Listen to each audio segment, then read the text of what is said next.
আমাদের সমাজে এমন কিছু ব্যক্তি আছে তাদের ব্যক্তিত্ব এতটাই হাই যে তারা কখনো নিজের আত্মসম্মানকে আত্মহনন করে না। এবং আমাদের সমাজের চারিপাশে এরকম হাজারো বেকার শারীরিক প্রতিবন্ধী যুবক তারা পড়ে আছে। তারা সঠিক একটা কাজের প্ল্যাটফর্ম না খুঁজে পাওয়ার পরে এবং তাদের সার্বিক জীবন ব্যবস্থা সঠিকভাবে পরিচালনা না করে দিশেহারা হয়ে পরিশেষে তারা আত্মহত্যা করার মতন জঘন্যতম একটা পথ বেছে নিতে তারা দ্বিধাবোধ মনে করে না।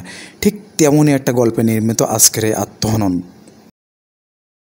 তাহলে বিষয়টা কি মাথায় আছে তো? ভাই ওই একজন গাড়ি চালায় লোকটা তো মারা যাবে। আসো তো ভাই, পাগল হয়েছে নাকি? এভাবে আত্মহত্যা করে কেউ? ভাই দেখি শুনে চলতে পারেন না। আরে ভাই, পাগল হয়েছে নাকি? তোমার সমস্যা কোথায়? এই বয়সে এত সব দেখতে তো আপনার আর কোনো রাস্তা পাবো নাই?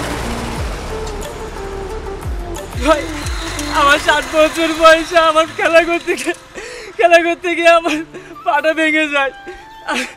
আর ওই সময় আমি গ্রামের হাতুড়ে ডাক্তারের চিকিৎসায় আমি ভালো উন্নত চিকিৎসা করতে পারিনি। আর সে উন্নত চিকিৎসা না করার কারণে আমার পাটা কেটে বাদ দিতে হয়েছে। ঠিক আছে ভাই, তুমি ঠান্ডা হও। মানুষের জীবনে দুঃখ, হতাশ, দুর্দশা থাকবেই, এর নামই তো জীবন। তাই বলে এরকম আত্মহত্যা করার পথ বেছে নেওয়া তো ঠিক না। এই ছোট ভাই, বসার জন্য একটা কিছু নিয়ে আসো তো। তুমি বসো, রিল্যাক্স হও। সব কিছুর সমস্যার সমাধান আছে, এভাবে ভেঙে পড়া যাবে না। আর আত্মহত্যা সব সমস্যার সমাধান না। বসো।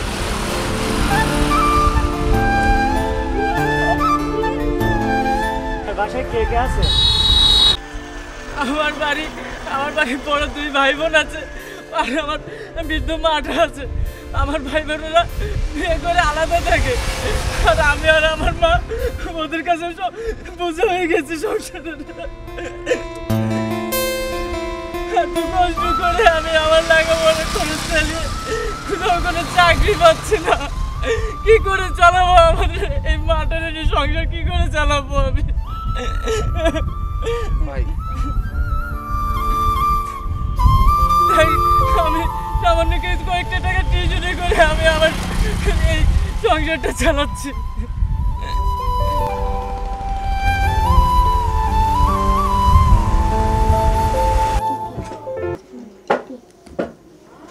সবাই কেমন আছো?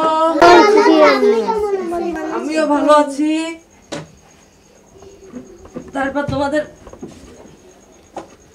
কেমন যাচ্ছে লেখাপড়া? ভালো হচ্ছে। কারো কোনো অসুবিধা হচ্ছে না তো বুঝতে? না। তাহলে তোমাদের কি পড়া ছিল? তোমাদের মতো পড়া ছিল। তো বই নেই। বই মেরেছে। এবার তুমি পড়তে থাকো। ঠিক আছে, হ্যাঁ? এবিসিডি বলতে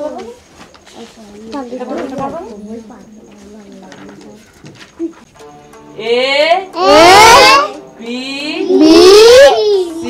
C D E F I J K L. Sir আসসালামু আলাইকুম। ওয়ালাইকুম আসসালাম। স্যার আপনার বেতনটা।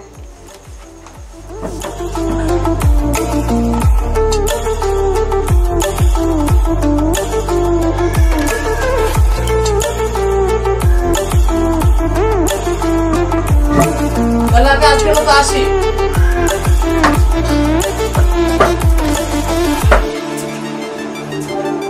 আমাদের সমস্যা যাচ্ছে কি, সেটাও নিলাম।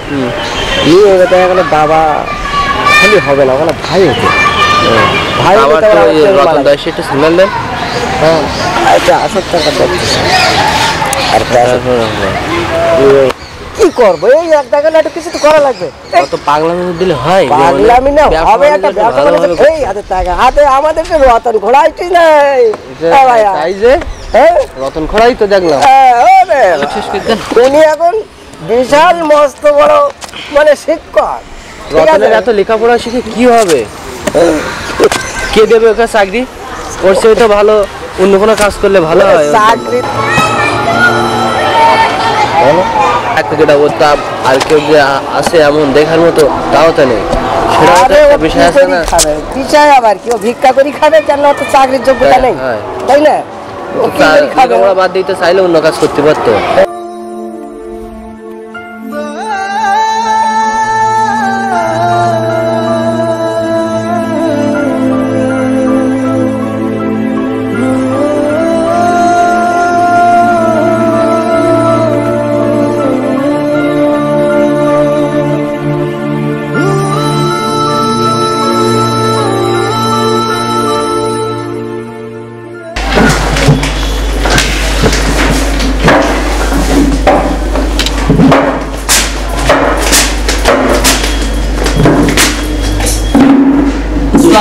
ওয়ালাইকুম আসসালাম। জি বসুন প্লিজ।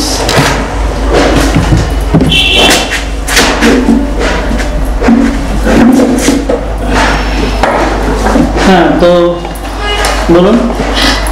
আমি রতন।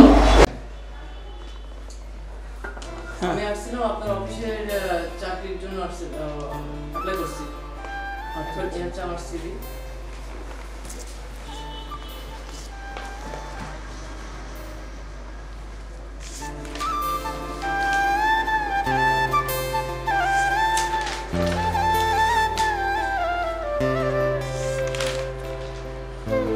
রাজশাহী বিশ্ববিদ্যালয়, গুড।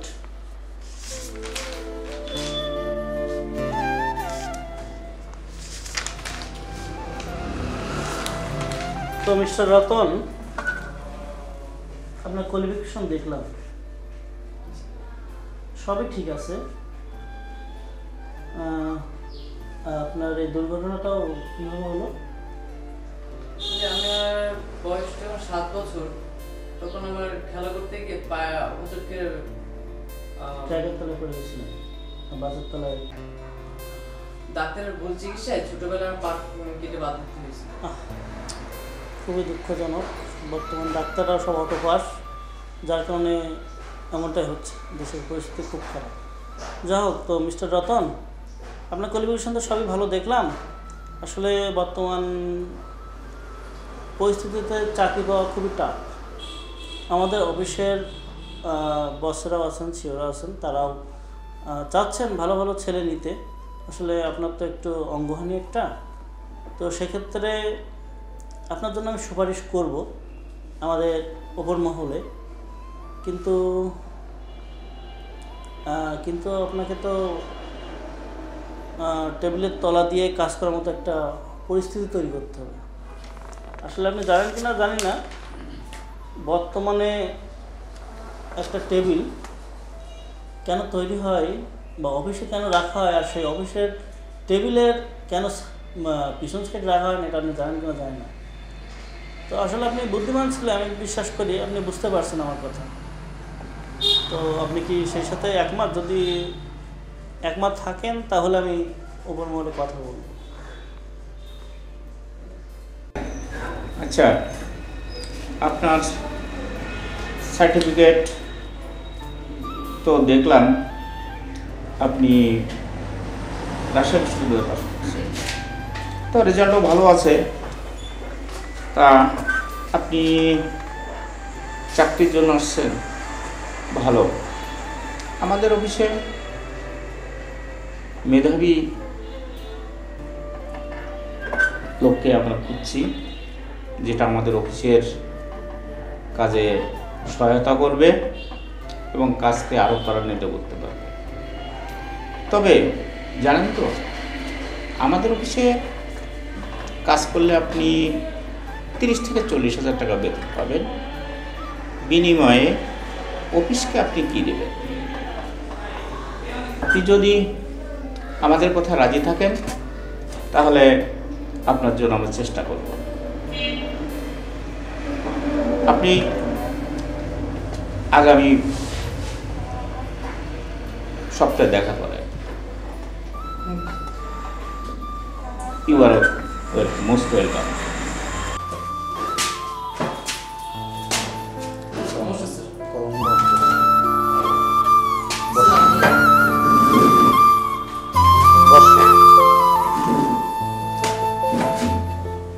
কি খবর তোর, কি বলে? আমি আপনার ওই অফিসের নিয়োগ দেখে আমি চাকরি ইন্টারভিউ দিতে আসছিলাম। এটা হচ্ছে আমার সিভি, আর এটা আমার বায়োডাটা।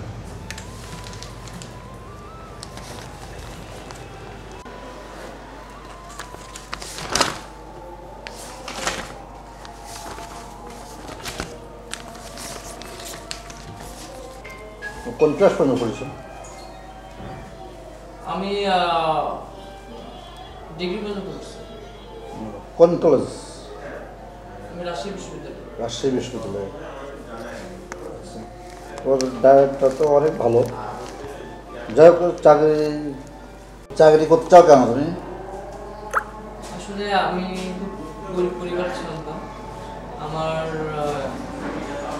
আমি স্বল্প বেতনে একটা প্রাইভেট পড়ায় আমার সংসার চালাতে হচ্ছে। তো এই বেতনে আমার দ্বারা সংসার চালাতে খুব কষ্ট হয়ে যাচ্ছে। তার জন্য আমি একটু চাকরি করতে চাচ্ছি। যে তুমি পঙ্গু মানুষ, কীভাবে চাকরি করবা তুমি? চাকরির একটা যোগ্যতা থাকা, কোনো কর্ম করতে পারবে না, কী করে চাকরি করবে? চাকরি তো তোমার দ্বারা সম্ভব হবে না।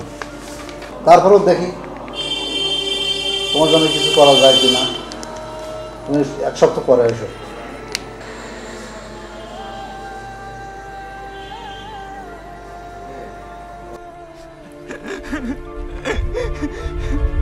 সবাই শুধু আশ্বাস দেয়, কিন্তু চাকরি কেউ দেয় না। একবার নেই বলে কি আমি ফেলনা হয়ে গেছি? এত কষ্টের মধ্যে লেখাপড়া শিখেছি নিজে কিছু করবো বলে, অন্যের বোঝায় থাকবো না। যতই হোক লেখাপড়া শিখে আমার তো আত্মসম্মান আছে।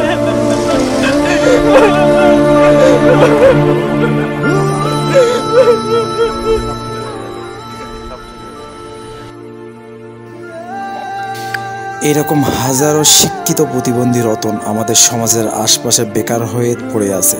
তাই আসুন তাদেরকে অবহেলা না করে আমরা সঠিকভাবে তাদের একটা কাজের ব্যবস্থা করে দিয়ে তাদের জীবনযাত্রাকে স্বাভাবিক করে তুলি।